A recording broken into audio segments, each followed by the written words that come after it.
May maagang pamasko para sa mga suki ng MRT-3, LRT-1 at LRT-2. Magkakaroon po ng libreng sakay sa loob ng 12 araw para sa mga piling sektor.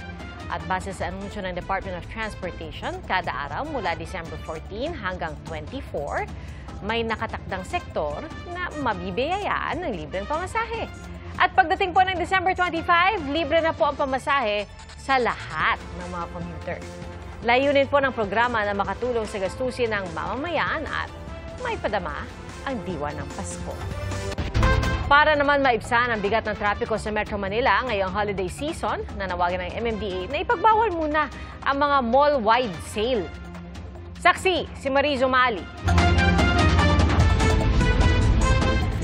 Nagmukhang paradahan na ng sasakyan ng ilang bahagi ng EDSA sa kasagsagan ng rush hour kaninang hapon, gaya sa Kamuning Flyover sa Quezon City, kung saan 3 hanggang 5 kilometro lang ang usad kada oras.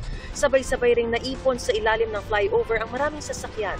Alas 3 pa lang ng hapon kanina, halos wala ng pag-usad ang mga sasakyan sa EDSA southbound sa tapat ng Scout Albano. Pagdating ng alas 4 ng hapon, hirap na ang mga papasok at palabas ng EDSA dahil sa bumper-to-bumper na daloy.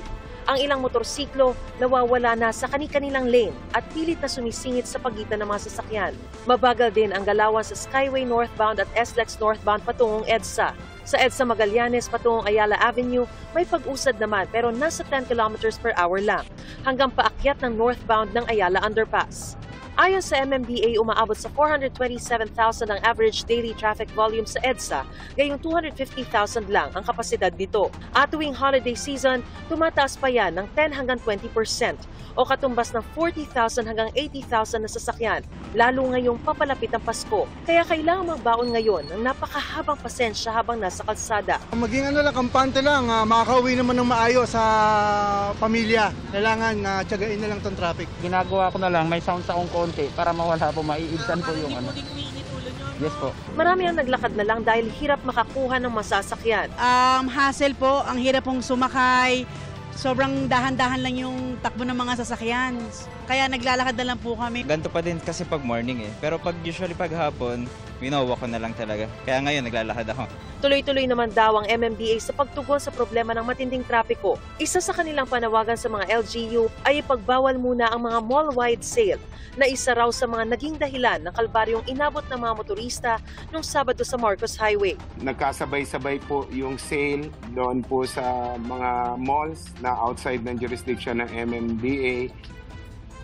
Doon nyo po matatandaan, pinagbabawal po natin ang mall sale dito po sa Kamaynilaan. Hindi naman po natin pinagbabawal yung sale per se, per store. Ang pinagbabawal lang natin ay yung mall-wide sale na kabuuan po ng mall ay lahat po ng stores ay may sale. At nag-agree po sila dyan dahil pag sobra rin po ang traffic, nawawala po yung foot traffic sa kanilang mga malls. Pinaayos din sa mga LGU ang pagsasabay-sabay ng mga truck ban. Dapat coordinated kasi ang nangyari po, yung mga naipit po na hindi makapasok sa mga LGUs ay pumarada sa karsada na nagkaroon din po ng pagsisikip. Patuloy rin ang clearing operations at pagbabantay hindi lamang sa mga pangunahing kalsada at mabuhay lanes. We also attend sa mga complaints dito po sa mga level ng mga barangay roads, secondary roads, and even tertiary roads po. Kadalasan po na nadadatnan or na-i-issuean po natin ng ticket itong mga tinatawag na illegal parking. Para sa GMA Integrated News, ako si Mariz Umali ang inyo. Saksi. Babala po mga kapuso, sensitibong video ang inyong mapapanood. Kinasuhan ang lalaking nag-viral matapos hatawin ng paulit-ulit ang isang aso gamit ang 2x2. Nagalit umano ang suspect nang ihian siya ng aso. Saksi, si Sandy Salvacio ng GMA Regional TV. Sa viral video na ito, isang lalaking may hawak na 2x2 ang lumapit sa asong American Bully at bigla na lang itong hinataw ng paulit-ulit. Nakatakbo ang aso pero hinabol pa ito ng sospek at muling pinagpapalo hanggang sa mamatay. Nangyari ang insidente sa Barangay Saklit sa Danga Mountain Province. Nagalit umano ang sospek matapos siyang ihian ng asong si Axel. Hustisya ang panawagan ng mga netizens. Kinundina ni Sadanga Mayor Robert Wanawan ang marahas na pagpatay sa aso. Dagdag pa niya, may paniniwala raw ang mga katutubo patungkol sa pag-ihi ng aso sa tao kaya't nagawa ng sospek ang krimen. May belief kasi kami na pagkaihiyan ka ng aso, may malas o kamatayan, yun ang belief. Sa galit niya siguro, nagawa niya yun sa harap ng mga tao. Sinampahan na raw ng kaukulang kaso ang lalaki.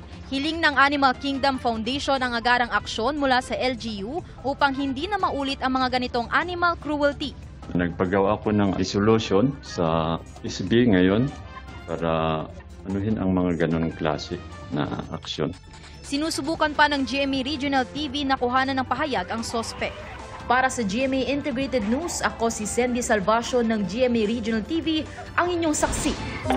Dalawang weather system ang nagpapaulan ngayon sa bansa ayon sa Pag-asa.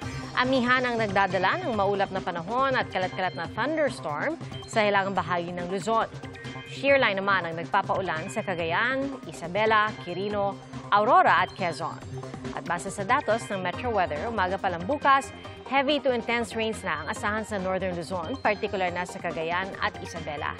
Ganyan din ang aasahan sa Quezon at Bicol Region na magpapatuloy hanggang sa gabi.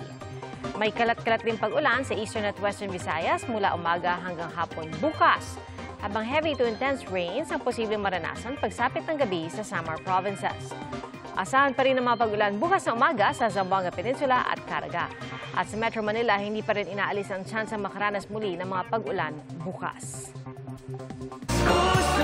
Mga kapuso, 15 araw na lang, Pasko na, at mula sa mga kasuotan hanggang sa Christmas display, tampok ang abaka sa pagpapailaw sa UP Los Baños sa Laguna. Saksi, si Von Aquino. Angat ang Paskong Pinoy sa UP Los Baños, hindi lamang dahil sa mga Christmas display, kundi maging sa pagtatampok sa abaka textile na tatak Pinoy. Inirampa ng mga estudyante, scientists, officials, staff at alumni ang iba't ibang kasuotan na gawa mula sa UPLB Bred Dioscoro 1 abaka variety. Umabot ng halos 60 years ang pag-develop ng UPLB Institute of Plant Breeding sa abaka variety na ito, katuwang ang iba't ibang sangay ng DOST. Narito rin ang mga abaka farmers mula sa Catanduanes.